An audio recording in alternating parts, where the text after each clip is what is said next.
Good evening. My name is Alan Gibson. I teach in the political science department here at CSU Chico. Thank you for coming to our Constitution Day presentation with Jason Ross.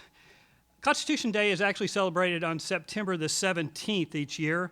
That is the day when 28 of the 41 sweaty, irascible delegates who remained in Philadelphia signed the Constitution.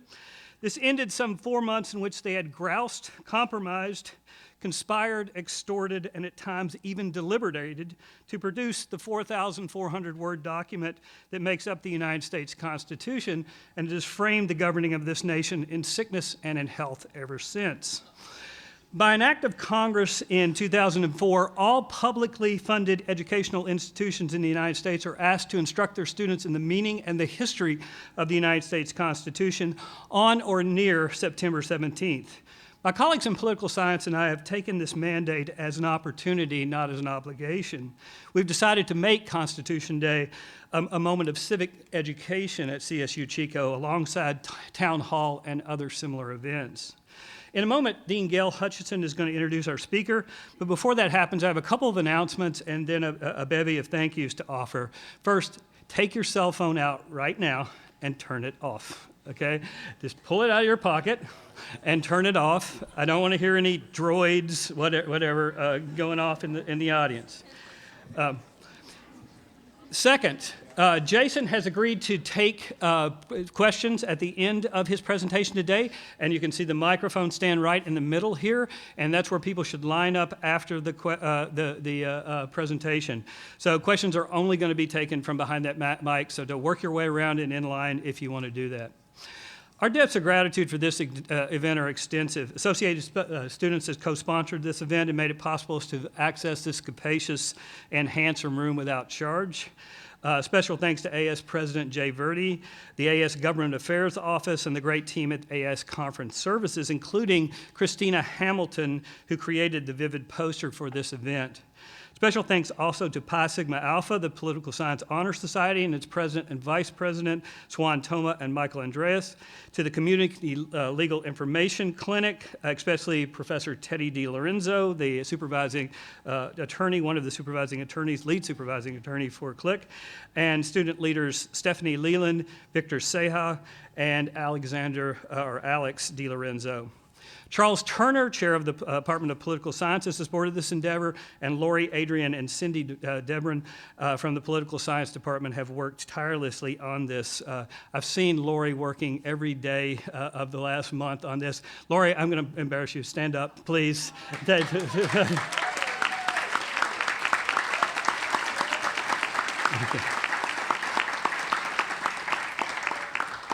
Finally, Leslie Shipstead and Jody Prussia from the Dean's Office, BSS Dean's Office, have helped us to plan and execute this event, and we are backed tonight by a team of technical experts who are giving us lights, camera, and yes, action. There is one person I really want to thank for this event, though, and she is the prime mover, Aristotle's efficient cause of everything that is happening tonight in this event, and that is Diana Dwyer. Those of us...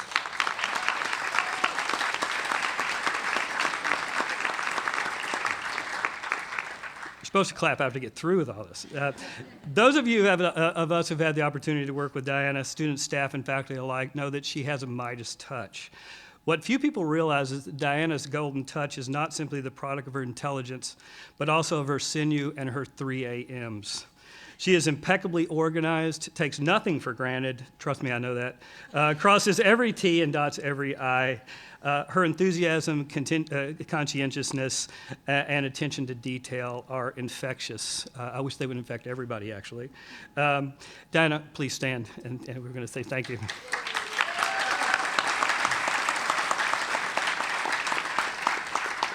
At this point, we have 3 student groups who want to present Jason with something, so they're going to be coming in order. So AS student is going to come first, and come on up and tell them your name, and then present Jason with your...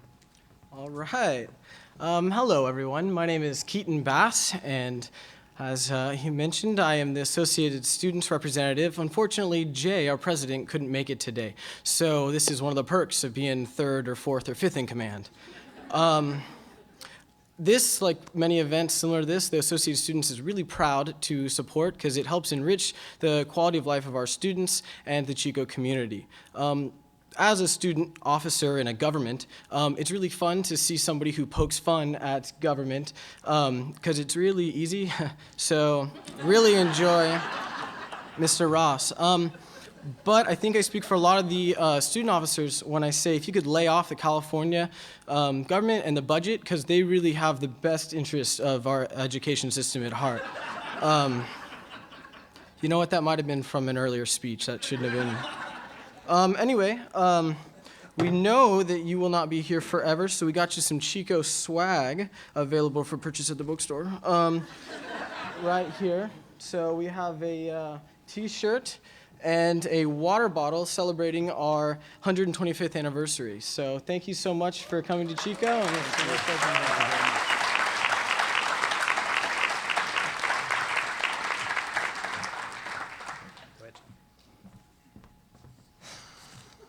Well, hello everyone. Thank you for being here.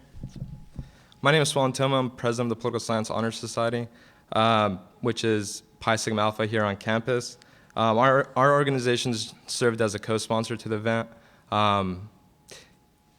You know, all the professors and the dean have done so much work, and we've just been lucky to be a part of it. Today, our organization would like to induct Jason Ross as an honorary member into Pi Sigma Alpha. So we have a nice certificate for him.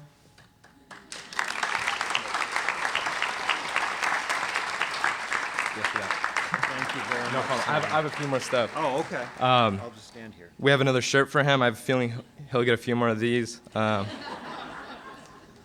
So this is a Pi Sigma Alpha shirt. There's that. Thank you. And I have one more thing. I hope he lets me put it on his head. It's a medallion, Pi Sigma Alpha as well. You want me to do that? Oh, we can try it on a little bit. A little bit.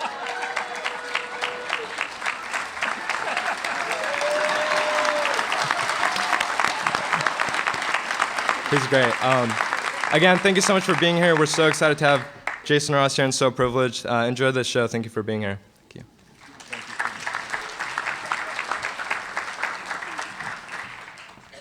Good evening, everyone. My name is Victor Seha, and on behalf of myself and my co-administrative director, Stephanie Leland, and the 120 students that work at the Community Legal Information Center, we want to welcome Mr. Jason Ross. Thank you for being here. At the Community Legal Information Center, we've been providing free legal information for over 42 years to North State community. It's been an amazing run for everyone at CLIC, and I know that a lot of you in the seats have been aware of that and have been a part of CLIC, so thank you so much. We want to, again, welcome you again. As a token for all the work that journalists do and for bringing to light challenges in our justice system, we want to present to you the gavel that all of our directors are presented when they finish their directorship. So thank you very much. Thank you very much.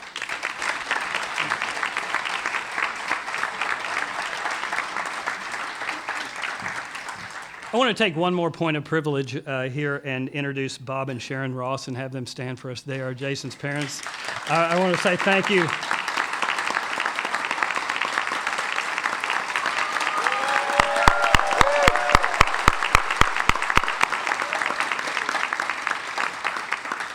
Bob was the department chair when I was hired.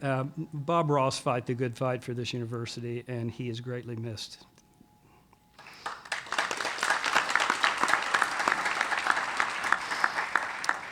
Okay, that brings me to Gail Hutchinson. Gail came to Chico State in 1990 and was named the Dean of the College of Behavioral and Social Sciences in 2007.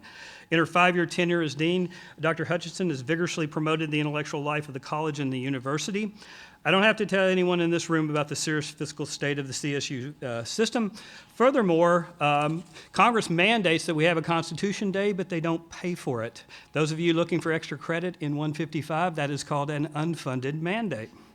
Okay. In Congress's absence, Gail has tapped increasingly scarce resources to make this event happen. In doing so, she has been a friend to students, faculty, and the intellectual life of the university and the community.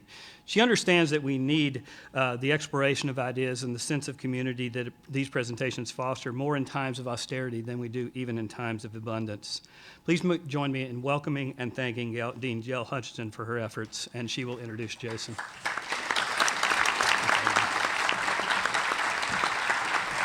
Good evening. Before Alan escapes, Alan, would you just stand, please? This is also the co-director for this evening, and I think it's only important that we thank Alan for all his effort as well. So, Alan, thank you.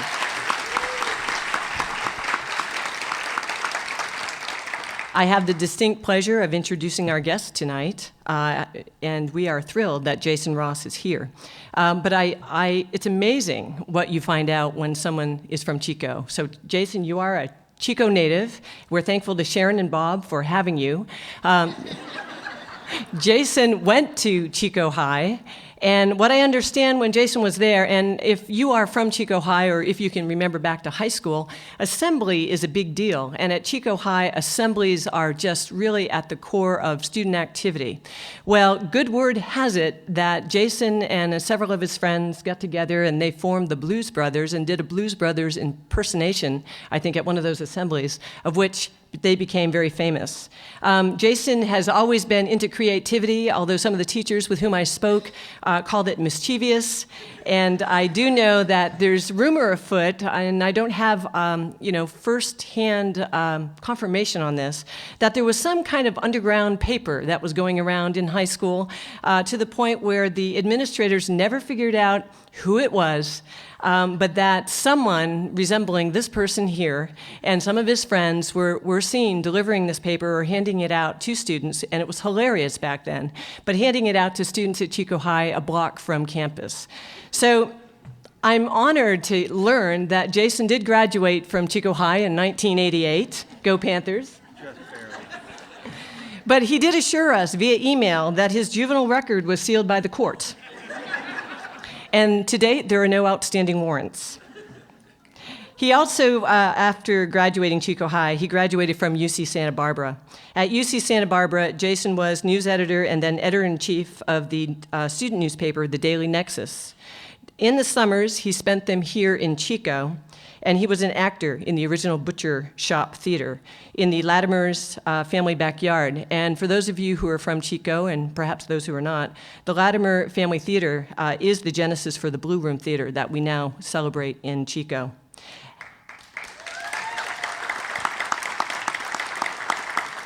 After college, Jason worked for the travel book publisher Moon Publications for a few months, where he met his future wife, Nicole, and Nicole Revere, is a 1993 graduate of Chico State in the Department of Journalism. They now have 2 children, and from 1994 to 1997, Jason worked at Chico News and Review as a writer and arts editor. In 1997, Jason moved to New York and began a 5-year journey pursuing his passion to become a comedy writer, which was realized in 2002 when he was hired as a comedy writer for The Daily Show with Jon Stewart. He and the other writers for this show have now accumulated 6 Primetime Emmys. He is also one of the authors of the show's 2 best-selling satirical classics, America, the Book, 2004, and Earth, the Book, 2010. Ladies and gentlemen, help me welcome Jason Ross.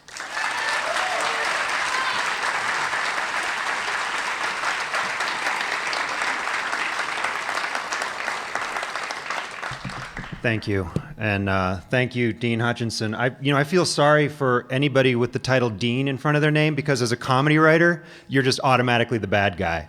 Like every movie, oh boy, here comes Dean Hutchinson. But here's the thing, I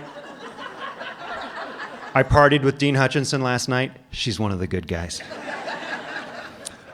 I also want to thank Diana Dwyer and Alan Gibson for inviting me. All the sponsors, of course, the entire political science department, which continues to be so good to my family. The College of Behavioral and Social Sciences, Associated Students Government, CB and his crew for setting us up here. Pi Sigma Alpha, who I got to meet with today. Some of you are out there. That was a lot of fun. The good people at Click, who I'm always kind of in awe of, the good work that you do. But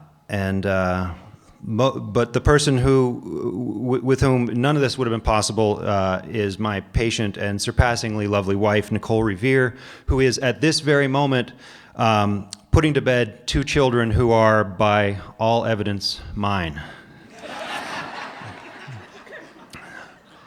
And thanks to you all for coming. I heard that admission is free, and I guarantee that I will try to make it worth that price of admission. I want to start by confessing my discomfort. As Professor Gibson alluded, Constitution Day is a federal requirement, an unfunded mandate, and a recent addition to our national calendar.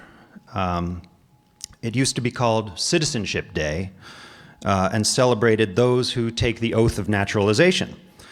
I've always been rather fond of our newly minted countrymen. They're the only Americans who have proven that they can find America on a map. They got here. The rest of us are like, are we the boot? And by the way, we're not the boot, just in case. But in 2004, the name and object of Citizenship Day changed, as did its burden on our secondary education institutions. Today, colleges and universities are compelled to celebrate Constitution Day upon threat of having their federal funds revoked. Congress is forcing universities, in a sense, to sing for their suppers. And while Article 1 clearly gives Congress the power to grant and withhold monies in just about any way it sees fit, I can't help but think that this isn't quite what Thomas Jefferson had in mind. It's sort of a wash. Congress, the Constitution's creation, is ordering a celebration of the very document that gives it any power to order anything at all, leaving us back where we started, minus speaking fees. Sorry. I did thank the sponsors, right? It strikes me as not quite unconstitutional, but anti-constitutional. But there's a catch. As Professor Gibson alluded, Congress doesn't say how we have to celebrate Constitution Day. My hosts evidently thought, well, we have to do something. Let's get that Ross kid here and see what happens. What could possibly go wrong? Let's find out. People of Chico, I bear a message of dire warning. The Constitution of the United States is in serious peril, not from people who would topple it, but from those who would overpraise it. At Tea Party rallies, people literally cheer for the Constitution as if it can hear them. Congressmen are prone to pulling it from their breast pockets and waving it in the air like Bibles, and while I'd rather they wave a Constitution than a Bible, do we have to wave anything? Can't we just maybe wave? If you listen to people puff up the Constitution and then you actually read the thing, big letdown. Have you done it lately? Where the hell are we? Everything between the preamble and the First Amendment is a total snooze fest. But that's not the Constitution's fault. It was never meant to be an object of near religious reverence. It's just a set of bylaws. It contains very little poetry and absolutely zero secret maps to our national treasure. I'm sorry, kids. That particular Nicolas Cage movie was based on a false premise. Unlike the one where he comes back from the dead riding a flaming motorcycle. That you can do. The Constitution, I submit to you today, is being marketed all wrong. Nothing could live up to the hosannas we've been heaping upon it. Put another way, it's just our national rule book. Every sport needs one, or else you have chaos. But the only people who cheer for the rules of their sport are golfers, and damn it, we're better than that. I get that self-governance and the peaceful transfer of power are together a minor miracle. I understand the freedoms granted in the First Amendment allow me to stand up here today without fear of an evil king cutting off my tongue with a hot knife. Game of Thrones, anybody? Season 1? Awesome. But at some point, I think we have to stop patting ourselves on the back for granting ourselves these freedoms and start judging ourselves by what we choose to do with them, which is obviously a far messier story. We have the freedom of speech. Good job, us. Just please cover your children's eyes at the county library's computer table while one of your fellow freedom-loving Americans is exercising his First Amendment right to watch girl on guy on chicken porn. We have the right to bear arms. The uniqueness of this freedom may or may not come as consolation to the families of those people lost to our nation's Tarantino-esque gun violence. We have the right to keep our homes secure from unreasonable search and from the quartering of soldiers against our consent. Our homes are our castles. And what did we do? We cashed out our equity to buy his and hers matching jet skis and accidentally destroyed the world economy. Good job, America. And while we're on that topic, pity the poor Third Amendment. No soldier shall, in time of peace, be quartered in any house without the consent of the owner, nor in time of war, but in a manner to be prescribed by law. So tough, so defiant, and yet rendered so ridiculous by the passage of time. The Third Amendment reminds me of an angry teenager's neck tattoo. Screw you, Dad. It was so cathartic at the time. And now that we're grown-ups, we always have to explain what it meant. Oh, see, there was this king and we were really mad at him and I don't know, he was such a dick and anyway, this place is nice, right? How's the pasta? Good? Huh? Is it good? If anyone ever tells you our Constitution is perfect or that it was whispered into the ears of our framers by the sweet breath of our Lord, just remind them of our national neck tattoo. I proudly confirm, as Dean Hutchinson suggested, I grew up in Chico in the 1970s and 80s. So for most of my formative years, this is what I thought college was like. Think about that.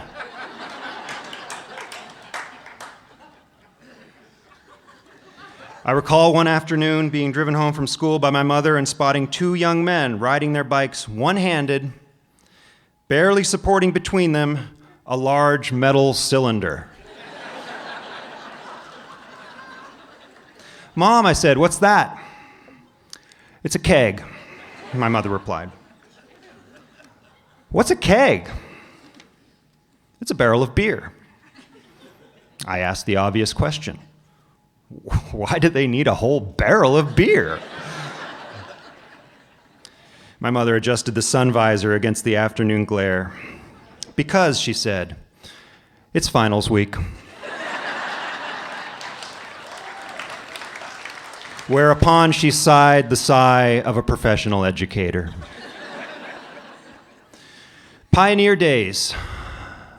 I know it now has an infamous history, but when I was a child, it was no joke the highlight of my year. It was Christmas, Halloween, and the 4th of July all wrapped up into one. The whole town got in on it.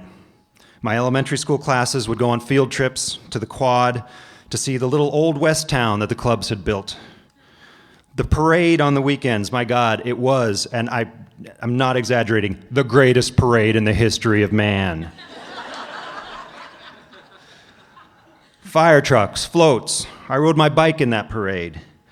I'm not joking. Pioneer Days was the quaintest, most wholesome piece of Americana I have ever been a part of. So I was just as surprised as anyone when I got a little older and learned that basically the whole school was on a cocaine binge of Scarface proportions. Had been for decades. I was 17 years old when Pioneer Days burned into its second to last iteration. My high school friends and I, we did our best to blend into college parties. couple of high school seniors trying to get into a fraternity house. It worked.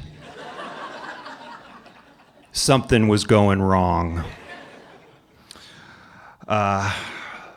Some unspoken threshold had been crossed, and when the sun rose over the still smoldering embers on that Sunday morning, we could feel that the jig was nearly up, as indeed it would be the following spring.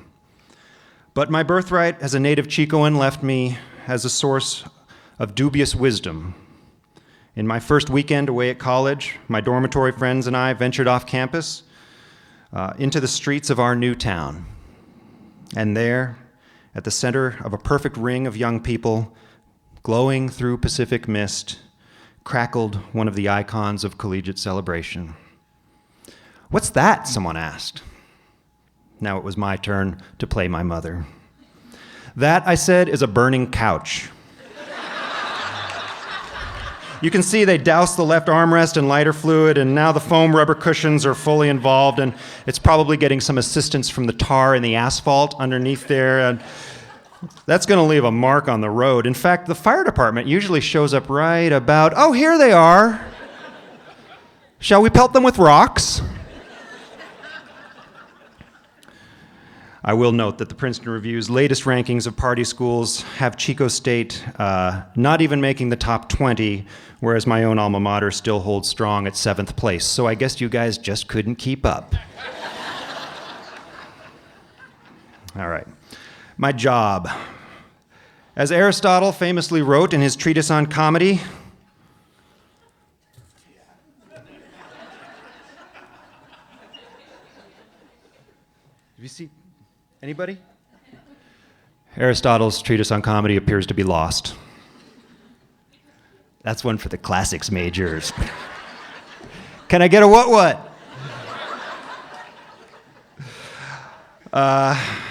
Our sense of humor has vexed philosophers for ages. Why should such a noble creature as man, harnesser of fire, plotter of the heavens, splitter of atoms, why should we cease all rational thought just because a hippie keeps saying the words, "Dave's not here, man"? I used to wonder myself, but lately I think I've figured it out.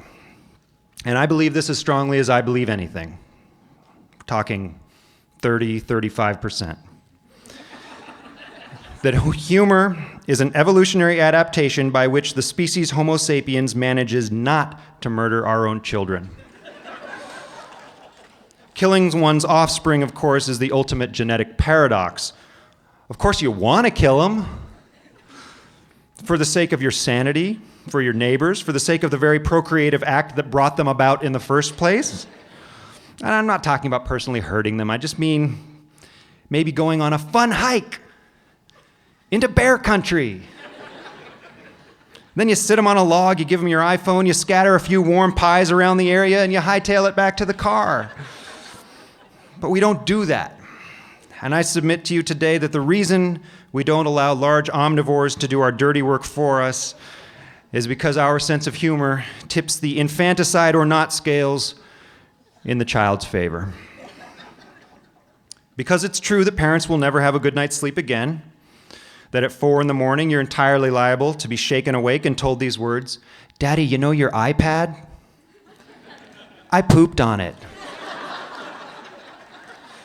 That's it, we're going for a walk in the woods.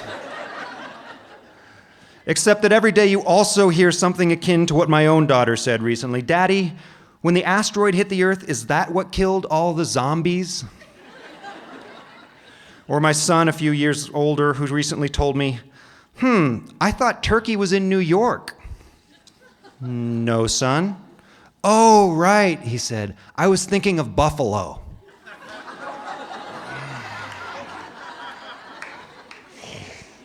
Surely the first time in human history that the city of Buffalo, New York, was confused with a secular Islamic republic on the banks of the Mediterranean. Now, if they just say something funny every day for the next, call it 4,000 days, they might make it to college. So, if that's why we have this capacity to laugh, how we use it, of course, is up to us. And like most of our evolutionary gifts, we've turned this vital tool of survival into one of personal amusement. I won't regale you today with the noble history of classical satire for two reasons. One, it would take all night.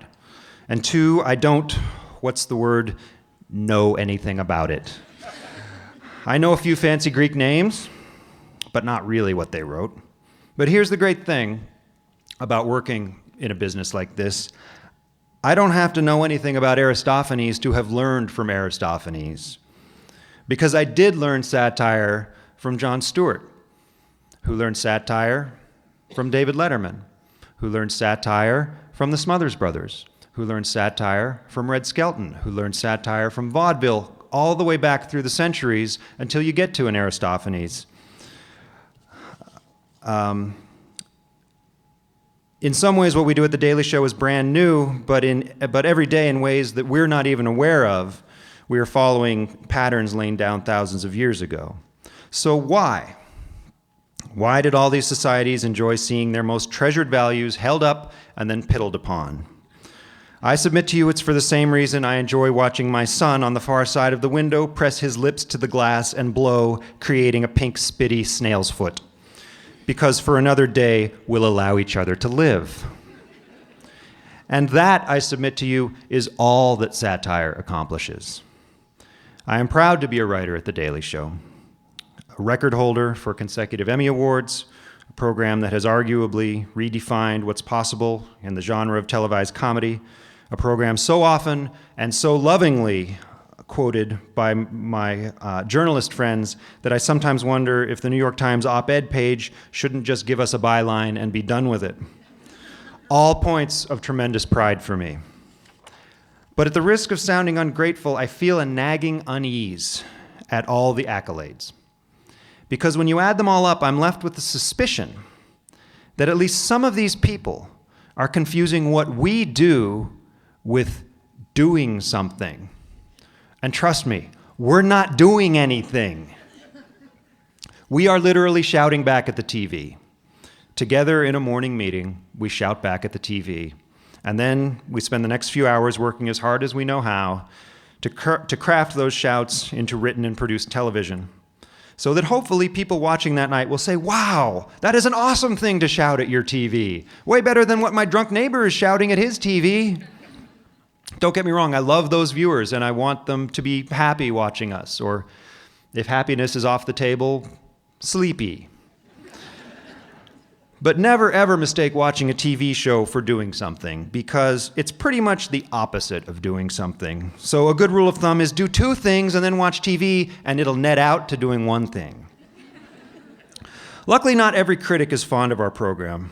One recently wrote in The Baffler, quote, "What Stewart and Colbert do most nights is convert civic villainy into disposable laughs.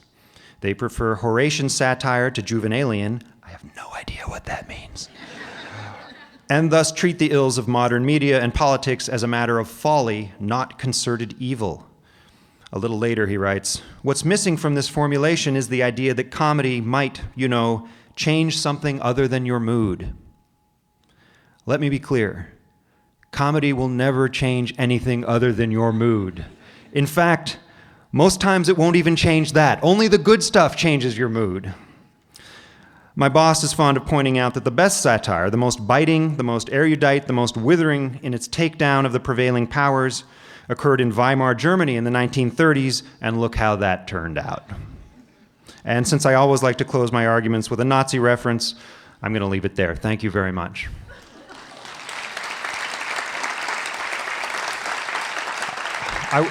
As a postscript, I'll say it's also uncomfortable for me to be received in a way such as this, based on my association with people who are more talented and more famous and more visionary and harder working than me. And I'm talking, of course, about my parents, Bob and Sharon Ross, who distinguished themselves as faculty here, and who will distinguish themselves further tomorrow when we observe their 50th wedding anniversary, which they will celebrate tomorrow by driving me to the airport. Mom and Dad, you're welcome.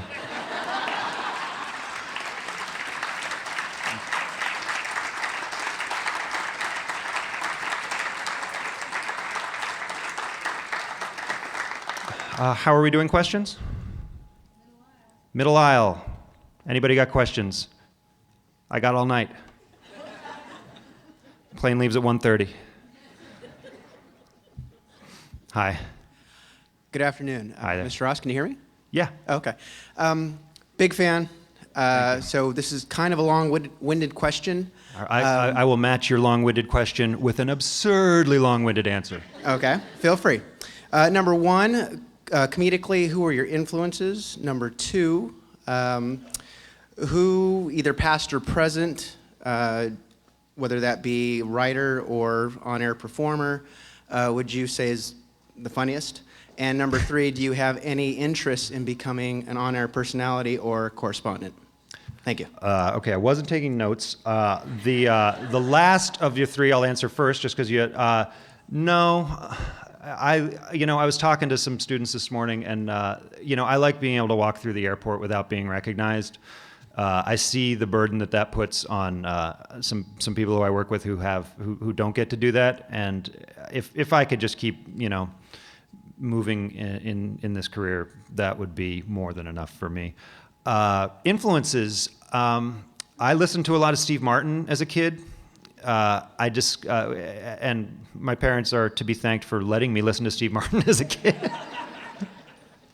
I think Child Services would probably have something to say about that. When I became a teenager, I discovered on my own, by just staying up really late, I discovered David Letterman. I had never heard of him before, found him all by myself, which sort of made it more special. And here was this guy who was, really creating something that was speaking straight to me. That's right about when I discovered Monty Python too. So all the big names, nobody obscure, were my influences. And in terms of who's doing the best job right now, obviously that would be Jon Stewart at The Daily Show. Come on, bro, what do you think I gotta say?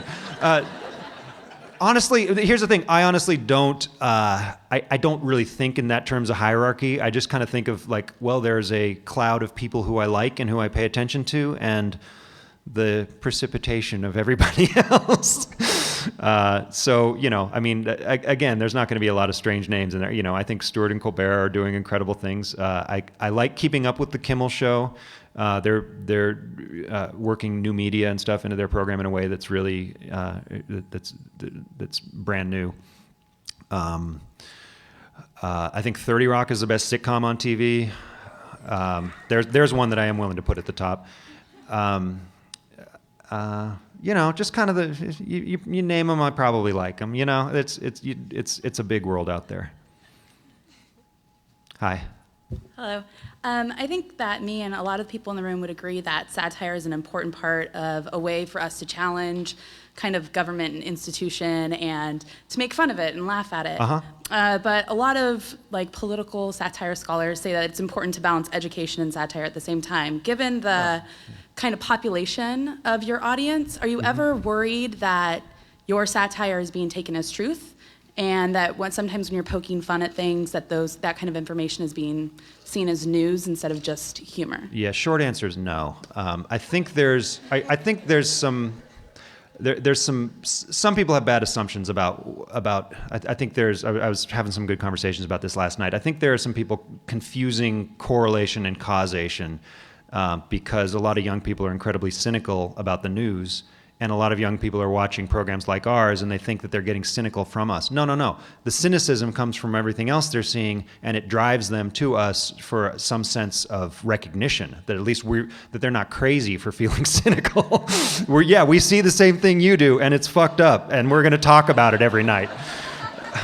I think that's, and I spent the last part of my speech downplaying what we do, but that is part of what we do. And while I still wouldn't quite classify it as doing something, it is. I am proud to be associated with a franchise that will just call it like it sees it at every turn. And if that makes us, the most trusted news people, as you hear that thrown around. That's just for lack of the competition, That's on them. That's not on us. When the news is presented as as combat between two pundits, how can you not be cynical? Why would you ever go out of your way to watch that? I have to do it. I get paid to do it. I don't know why any of you would. So the cynicism, I think, is.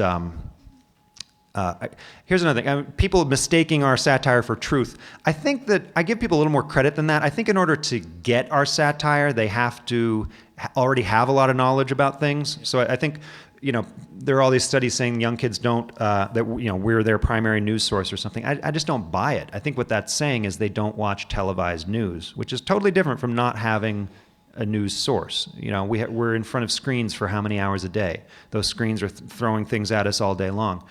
And I think you need to know a lot about the actual news in order to get a lot of our jokes. And I think it's pretty clear in terms of satire versus truth. I'm not quite comfortable with that distinction because I think there's a lot of truth in our satire, and the points where it goes too far are, if you're laughing, then you know it's going too far, and you know where the silliness begins and the facts leave off. Yeah, hi. Yes, good evening. I'm Mike Hawkins.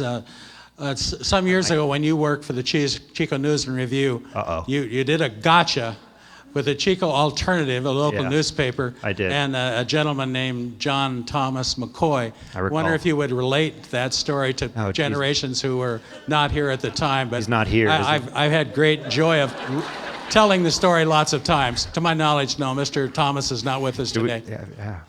It's free. He might be here.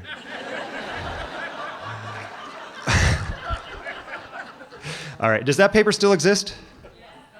Well, I got yeses and nos. Split decision. Well, we'll just have to leave it there for tonight. This is CNN.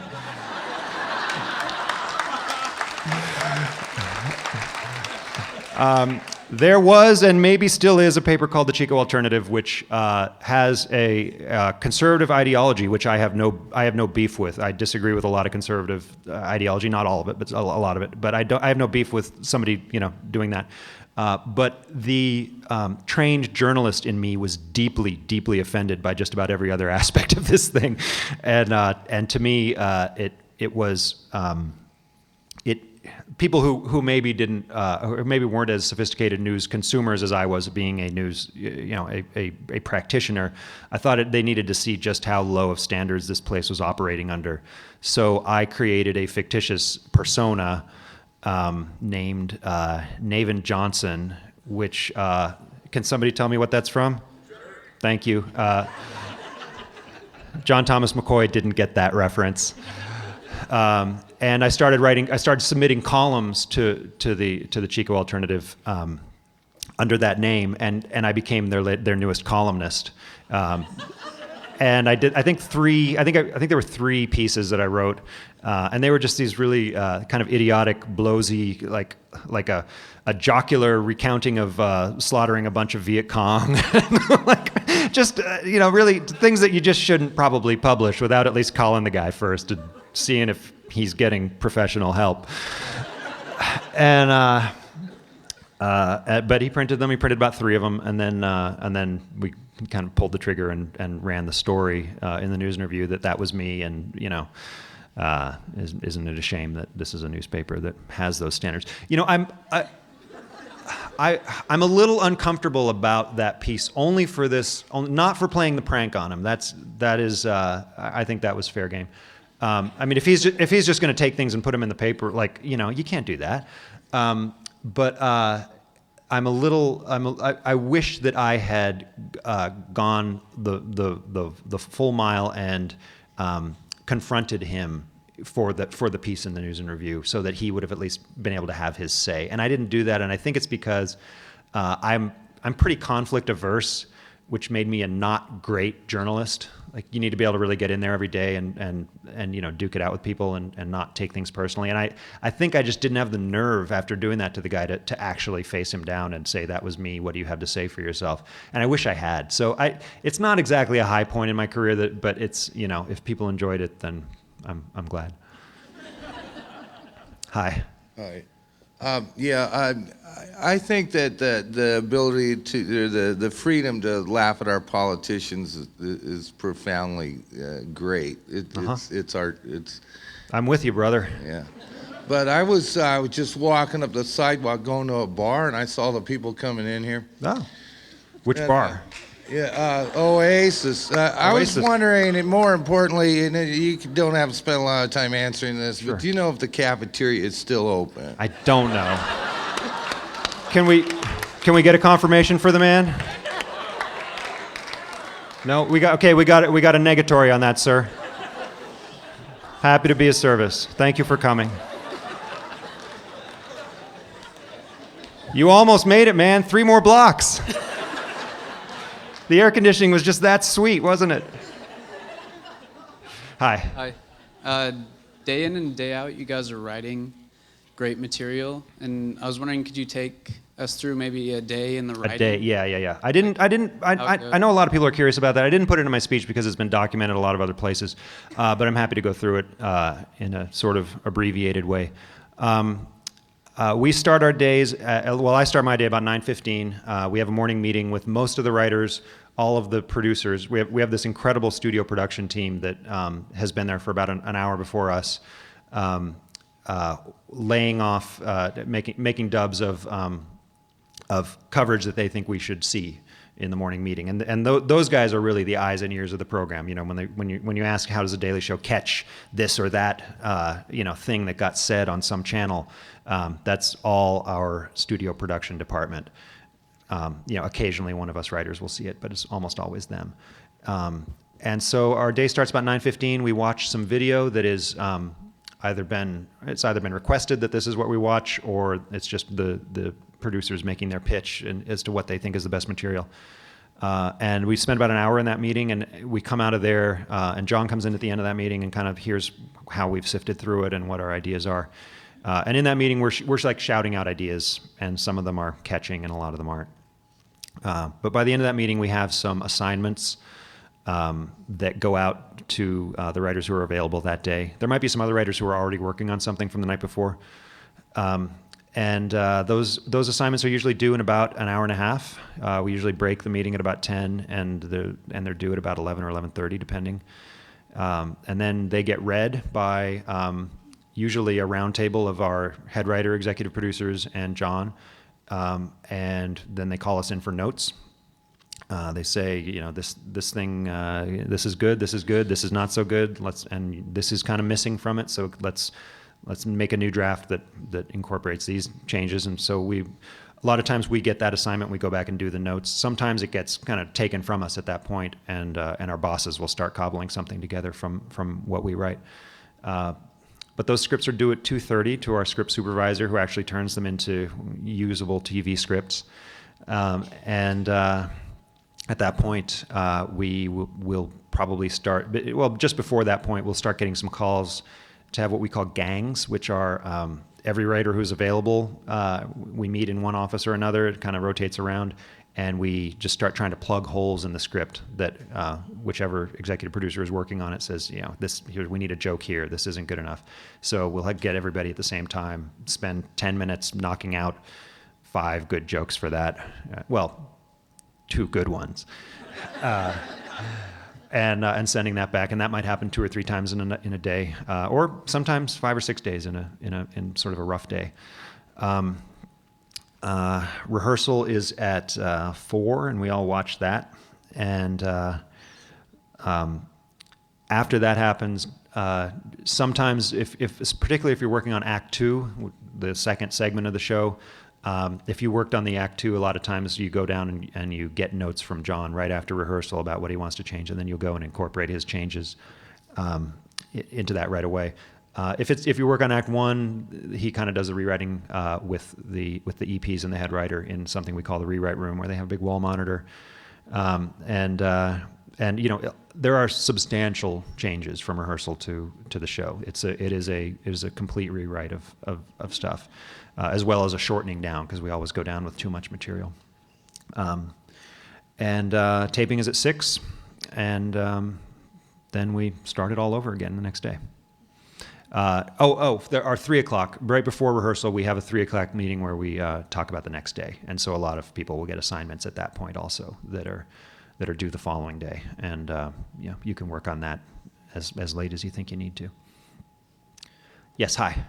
Hello, my name is Christopher. I'm a longtime viewer of The Daily Show. And, Great to hear it. Thank you. Yes. I was wondering, what segments do you work on most? Two, The funny ones, man. funny ones? Well, specifically. Yeah.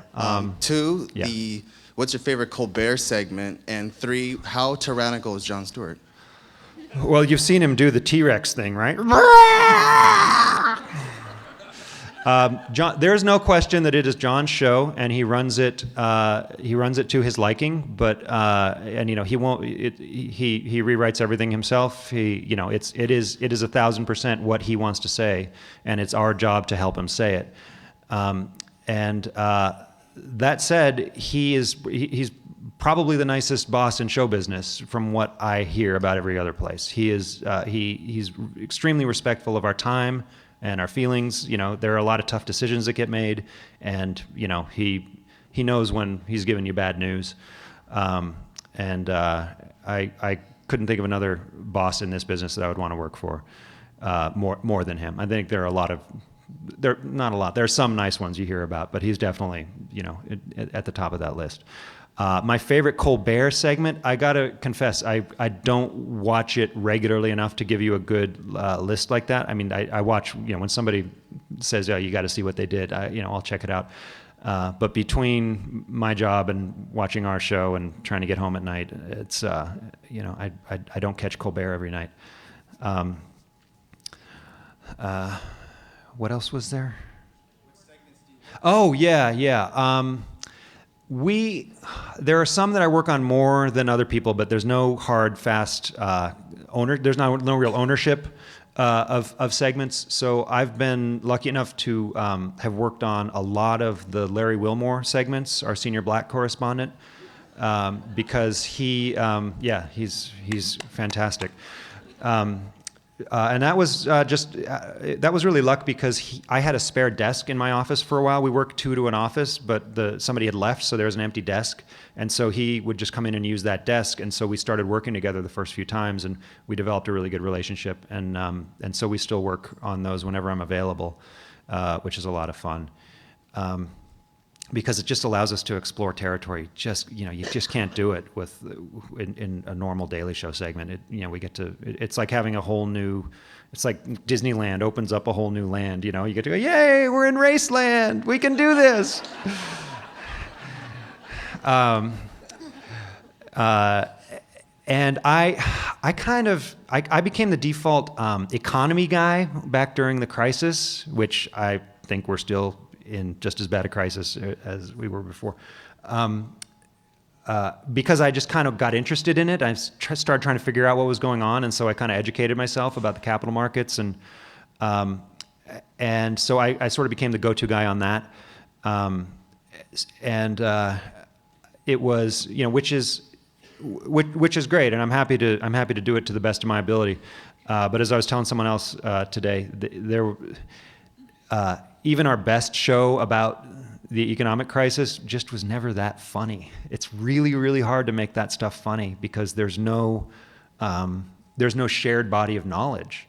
You know, everybody needs to have comedy. You need references that everybody gets. And when you're talking about, you know, interest rates, you're not going to get so it was that whole process was an interesting, exploration in the, how successful can you be with jokes about the economy, but that aren't something like, well, screw your credit card company, when we did a lot of that too, and, I'll say it right now, screw your credit card company. But we wanted to go deeper than that, and, there's really only so far you can go with that stuff before the audience just kind of looks at you like, okay.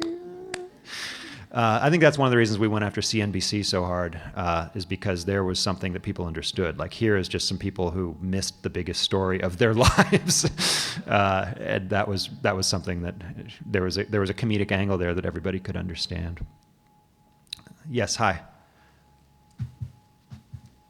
As I'm standing here, I'm realizing people are looking at me like, oh shit, they're going to ask another question. So I guess one more that I'm kind of interested in. Sure. So obviously, you're somebody who has enjoyed considerable success, and for all of us college students who are about to go out into the world and the terrific job market that is waiting us. Yeah, there are no more jobs. Yeah, it's pretty awesome. The last one got taken like I think about 3 days ago. It was in Biloxi, Mississippi. Some guy showed up like right before they opened, which isn't even really fair, right? And now it's gone. No, I'm sorry. Please go ahead. No, not at all. No, what suggestions do you have for, a room full of people that are going to be entering that pretty soon? Okay,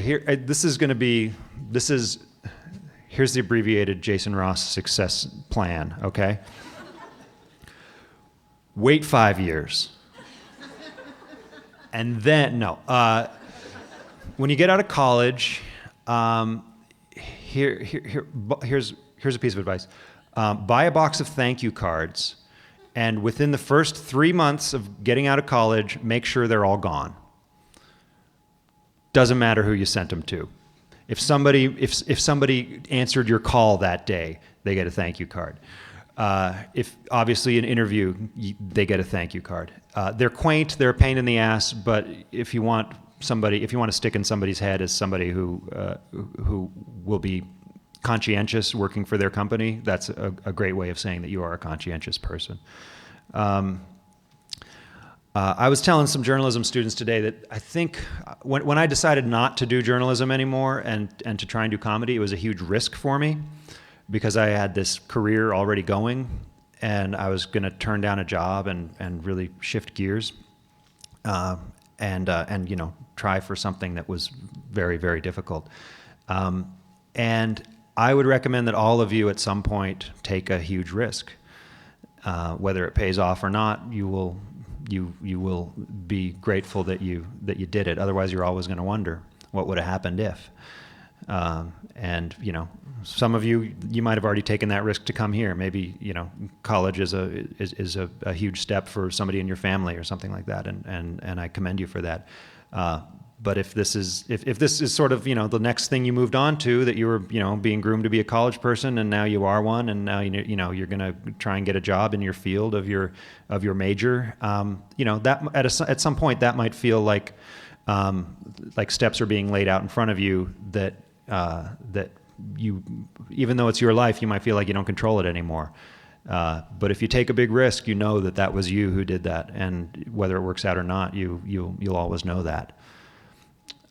In terms of the job market, God, I wish I could have something hopeful to say. It's criminal. It's, you look at the numbers, and who I really pity, of course, is your parents, because that's who you're going to have to move back in with. And that ain't right. Think about the parents. But I wish everybody luck, and that's about all I can say. Yeah, hi. Sorry, I got on the phone. I have a terrible memory. You said earlier that the program's intentions are not to spark change in the viewers apart from the mood. Statistics show, however, that America hasn't been this divided since the Civil War. And I was just curious about your opinion on the emergence of shows such as Newsroom and shows that are intending to spark change. And this is kind of a two-parter. And then Jon Stewart seems to have an opinion that some news and media have been poisonous to the American people. And I was just wondering if you share that opinion. Well, I certainly think that a lot of journalism a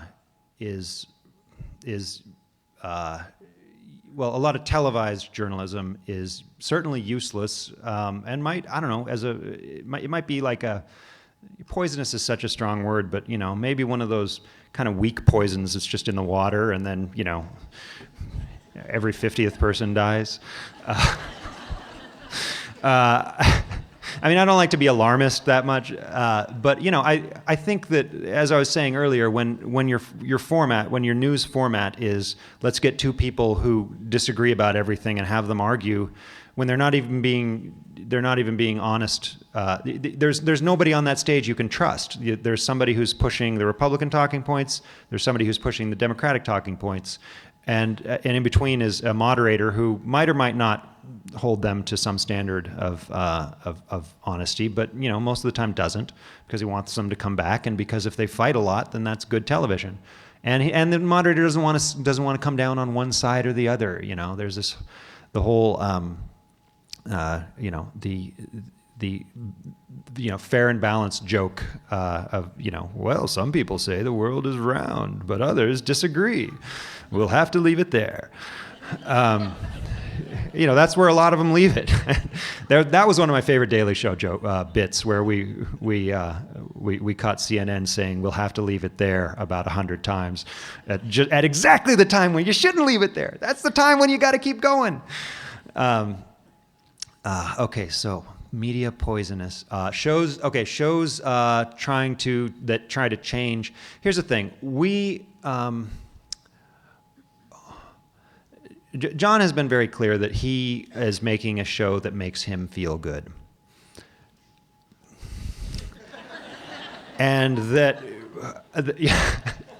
he builds up, he reads the news, he builds up all this bile, and then all day long we work on turning the bile into joy, and we find the joy that's in there somewhere by laughing at the ridiculousness of it, and at the end of the day, he feels great and he can go home and go to bed, and maybe the viewers feel a little better and they can go to bed too. I think that is not a contradiction of what I said about still not doing anything. I think if we acknowledge, if we are helping you, if we're validating people's feelings, their frustrations, then that we're happy to do it. But that result comes from an intention that's kind of personal. It's we're going for things that feel good to us, that feel right to us. That's what we want to. It takes a long time to figure out what we want to say sometimes, but it's it has to do with doing justice to our own ideas and impressions, and just trusting that there is an audience out there who's going to enjoy that. The newsroom I found really interesting. I found it. I don't know that Aaron Sorkin. I don't know how activist he considers himself in terms of trying to change things. I can kind of consider what he does fantasy version of how he wishes things were. And he has said that Jeff Daniels is the Republican that every Democrat dreams of, and I think that show and The West Wing were versions of reality as he wishes they were, where the good argument always wins. I don't know that he would posit that he's trying to change anything. But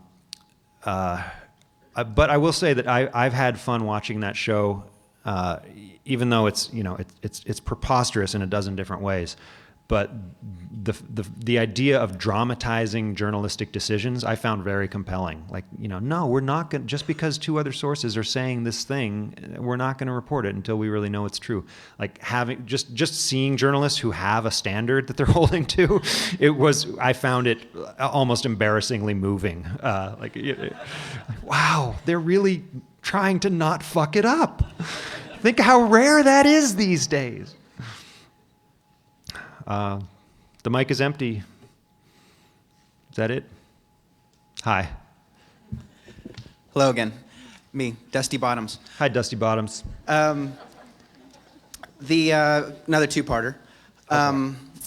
What issue do you wake up, or do the writers go into the next day, just stoked, ready to go to work and say, oh, I'm so glad that we got to work today. We can, do a joke on this. And number two, if there's one or two, issues, aside from, the Republican debates, because that's a gold mine. But number two, would you work for The Daily Show if Craig Kilborn was still there? Oh, I'll answer the second part first. I loved The Daily Show under Craig Kilborn. I went to a taping. I was a big fan. And like a lot of people, I didn't think it needed to be improved. But Jon Stewart did, and he improved it quite a bit.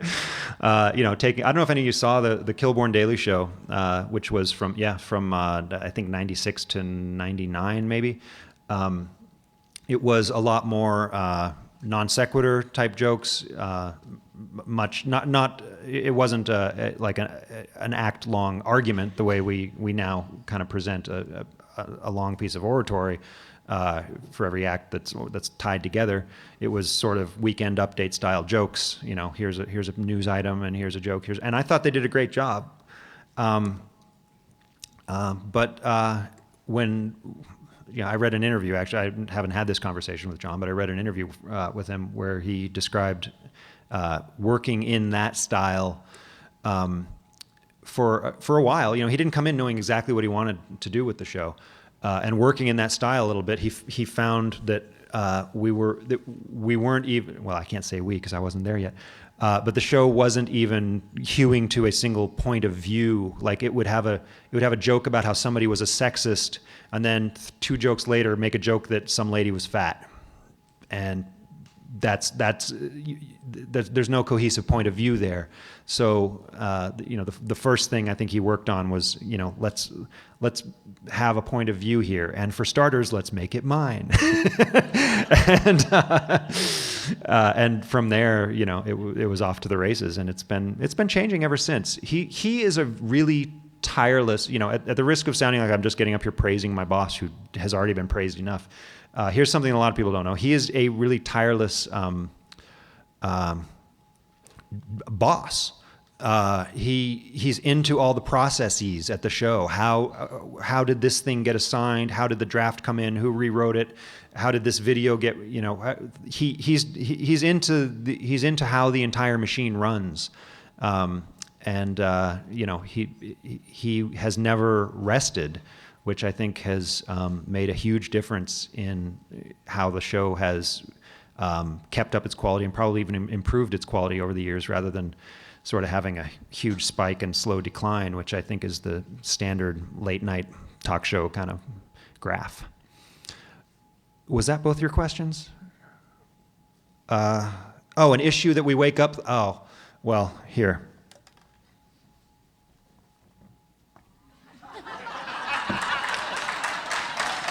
Any questions? It's a gift from the heavens. It's like, what? It's like some lawyer knocking on your door and saying, "Are you Jason Ross? Your long lost aunt just paid you $1 million. Bye." It was like so unexpected and such a windfall. I still can't believe it happened.